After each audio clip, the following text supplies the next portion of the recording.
তুরস্ক তাদের সামরিক প্রযুক্তির ইতিহাসে এক নতুন মাইলফলক স্পর্শ করেছে।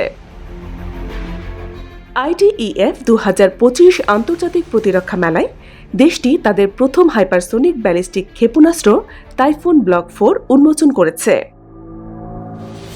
ইস্তাম্বুলে অনুষ্ঠিত এই মেলা বিশ্ব প্রতিরক্ষা শিল্পের অন্যতম বড় আয়োজন হিসেবে বিবেচিত।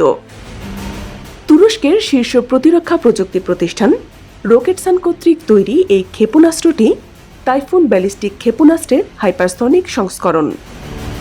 এটি বর্তমানে তুরস্কে উৎপাদিত সবচেয়ে দীর্ঘ পাল্লার ব্যালিস্টিক ক্ষেপণাস্ত্র। 7 টনেরও বেশি ওজনের এই অস্ত্রটি বহুমুখী ওয়ারহেড সহ বিমান প্রতিরক্ষা ব্যবস্থা, সামরিক কমান্ড কেন্দ্র, হ্যাঙ্গার ও কৌশলগত স্থাপনাগুলো ধ্বংসে সক্ষম।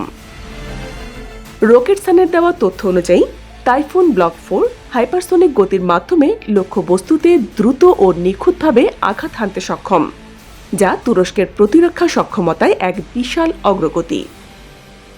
মেলাতে আরও বেশ কয়েকটি অত্যাধুনিক অস্ত্র প্রদর্শিত হয়েছে,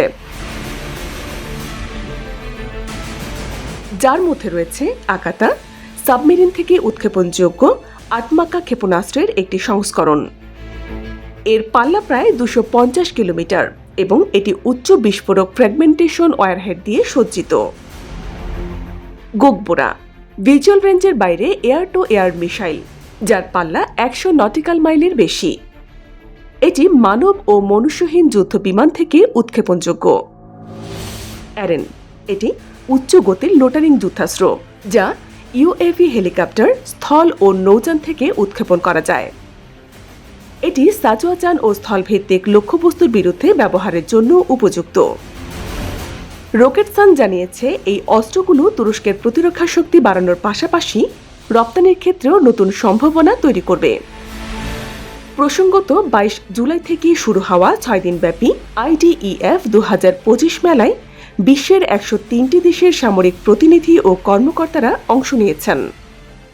এতে 44টি দেশের 900 এর বেশি দেশীয় ও 400টি বিদেশি প্রতিরক্ষা প্রতিষ্ঠান অংশ নিয়েছে। এই আয়োজন তুরস্কের প্রতিরক্ষা শিল্প সচিবালয় ও তুরস্ক সশস্ত্র বাহিনী ফাউন্ডেশনের সহায়তায় অনুষ্ঠিত হচ্ছে। সাবস্ক্রাইব করুন, লাইক দিন এবং শেয়ার করুন। সঙ্গে থাকুন আমাদের ইউটিউব চ্যানেলে। খবর যেখানে, বিশ্বস্ততা সেখানে।